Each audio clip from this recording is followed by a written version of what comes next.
Alright, so we are starting Chapter 12. Chapter 12 is all about voting in the electoral system and how voting works in America.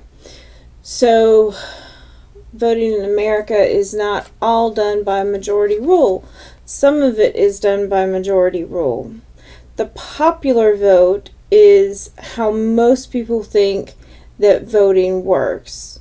The simplest way to do votes is by popular vote. Each person chooses whom they will, and the total votes are tallied. The person with the highest number of votes wins. Popular vote is how we vote in general for everything. However, it does not rule for president or for vice president. We don't go by popular vote for that. We'll talk about that a little bit more. There is something called popular majority.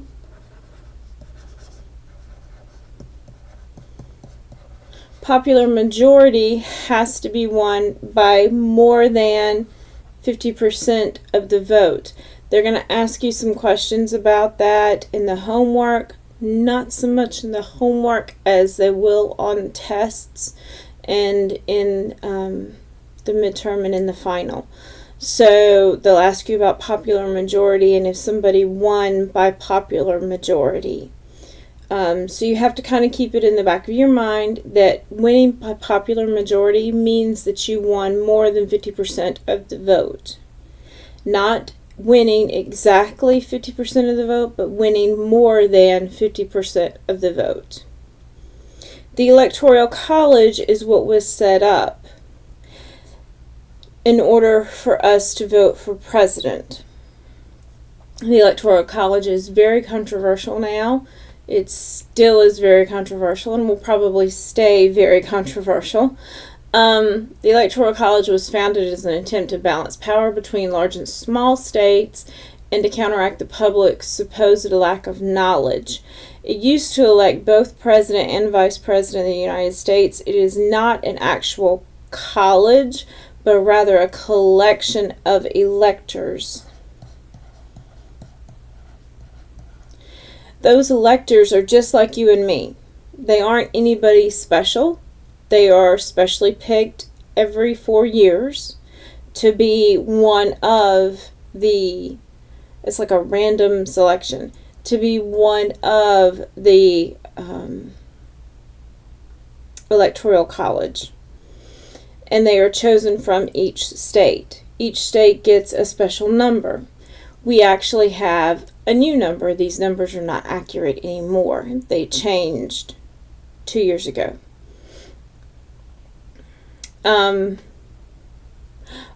These might be the new numbers, because these were done in 2022. So these are the new numbers. I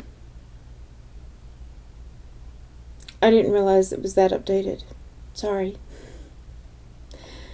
So if you'll look, let me see if I can zoom in a little bit on my stuff.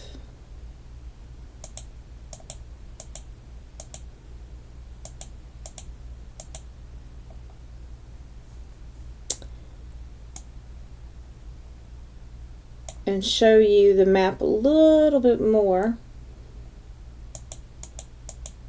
so that we can talk about it.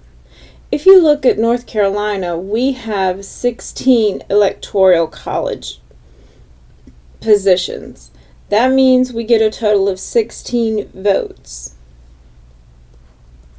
So 16 people are chosen from our state to vote for us for the Electoral College.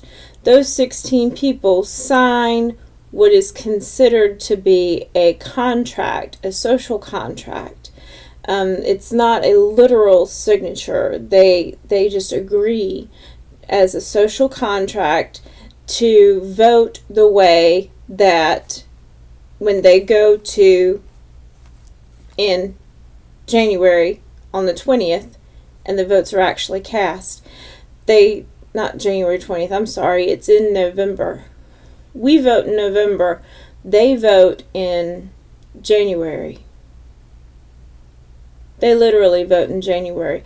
I want to say it must be on the 5th or 6th, right around when the hubbub was. I'm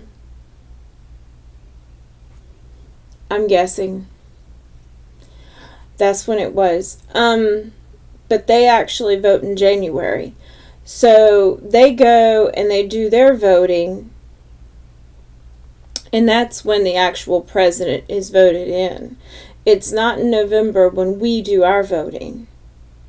So we do our voting, and we as a state get together and do our voting by popular vote.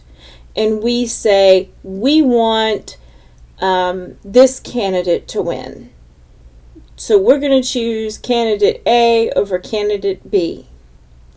And all 16 people will go up there and they will cast their vote. Well, they have agreed by social contract that all 16 people are going to cast their vote for candidate A because that's what our state chose. Our state had more people vote for candidate A than it did for candidate B, because candidate A won our state, whoever that is. If candidate B would have won, then all 16 people are supposed to go up there and vote for candidate B. But in reality, we could have had almost everybody but one person in the state vote for candidate B, and then the other half of the state vote for candidate A, and candidate A only win by one person. And then 16 of those people would go up there and vote for candidate A.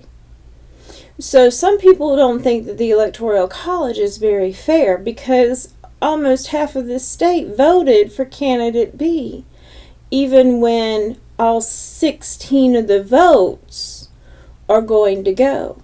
So because of that, some states have now changed. And some of the states are now saying, no, we're going to split our votes. And if our votes end up being 70% go for this candidate and 30% go for that candidate, that's how our Electoral College is going to go too. So some states are actually splitting their electoral colleges, their electoral votes, to go the way the state is going. But we do not. As North Carolina, we stick with the old school version, and all 16 people are supposed to vote the way that the majority of the people in North Carolina vote. Now, in the past, there have been some people who were electors that decided that they were not going to follow that. And I got very angry. I got very angry at those people. I don't think that they did a very good service because they did not serve their country very well.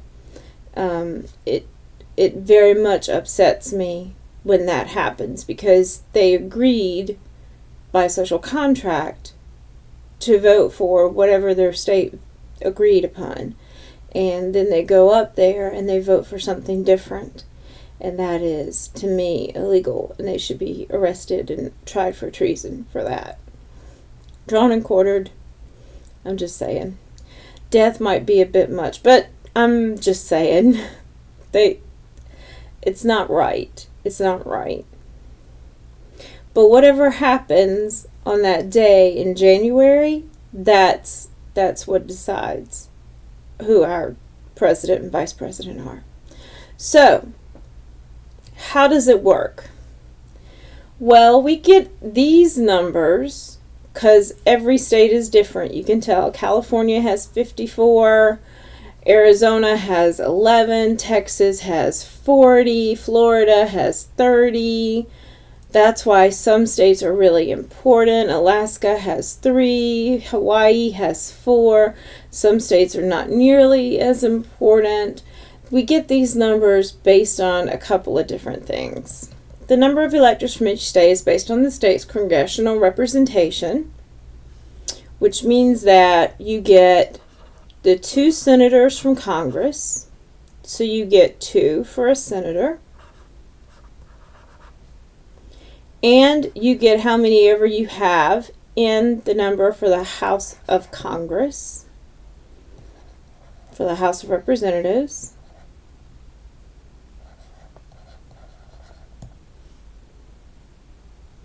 And the candidate winning the most electoral votes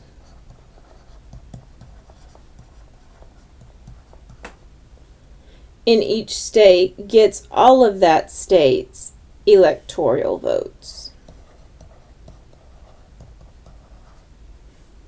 Except in Nebraska and Maine as of 2021. In 2021, they decided that they were going to split theirs evenly. There's a total of 538 currently votes as of 2022, 100 for all of the senators, and then 435 for the representatives, and then 3 votes for DC. Now, understand that we get these numbers from the senators and the House of Representatives, but those aren't the people doing the voting. People doing the voting are the actual electors, and the electors are just regular old people. They are people chosen at random that are chosen to go there and represent their state. They are not, that we just get the numbers from the numbers of senators and the numbers of the House of Representatives, and that's because it's based on population. They get those numbers from the population. For a candidate to win the election, they must win at least 270, because that's over half of the electoral votes. Things people don't like about the Electoral College. Candidates may focus campaigning on larger states, in which the vote is expected to be close. This can cause candidates to focus on more local issues. For example, when Hillary Clinton was running, she focused on 3 states. Three states. 3 states. They just assumed that with her focusing on these 3 states, they were going to be enough. She focused on New York. They figured she would carry it anyway since she was from there. She focused on California because it had the most electoral votes. They should have known she was going to carry it anyway because it's mostly Democratic. And she focused on Illinois. But when she focused on Illinois, she only focused on Chicago. She didn't focus on all of Illinois. And when the results came back, it came back stating that she lost just about everywhere else. I mean, just about everywhere else. Blew everybody's mind. She lost just about everywhere else, including most of Illinois, because all she did was focus on Chicago. She had Chicago down, but because she didn't go anywhere else in Illinois, she was focused on Chicago. She lost all of Illinois. There were not enough people in Chicago for her to carry all of Illinois. So it became the kind of issue where her manager of her campaign just did a sloppy job. She was really busy, don't get me wrong. She was busy trying to run the Congress at the time, because she was the head of Congress, but they really should have done a better job getting her out. That was just a very, very sloppy job on her campaign. Voters in small states where one party generally wins are less likely to actually vote. They may believe their vote may not count. One of the problems that happens a lot is that most people in Hawaii don't even show up to vote. Or they want to vote early in Hawaii because Hawaii feels like it's already been decided before their polls ever open. And they only have 4 electoral votes. They're never the ones that could swing the vote. It's not like they're Florida or Texas or California or New York. They're never part of that, oh, let's swing the vote. So it really got to be where everything had been decided before their polls ever even opened in the morning because they were so far out. So it got to where they didn't even want to vote for a long, long time. And they were allowed to vote a whole day early just so they could get their vote in and feel like it counted. That's why, one of the reasons why early voting really started. There have been several occasions, twice in the past 6 presidential elections, when a president of the United States won the popular vote but lost the electoral vote. This happens. This tends to happen whenever you get close to a census. Whenever you get close to a census and the census is off even slightly, when there's been a lot of movement in a lot of population movement, then you tend to have a lot of places that the numbers just aren't fair. And that tends to show most with the popular vote, the people winning the popular vote, but then they won't win the electoral vote. And it goes either way. It's not necessarily Republican or Democrat. That has nothing to do with it. It has to do with the population not being represented correctly in the electoral map. So that's a real problem. What happens if no candidate wins the majority of electoral votes? We don't really have this now because there's an odd number now, so you have to have an even number in order for this to be a problem. But in the past, it has been an issue. Then the House of Representatives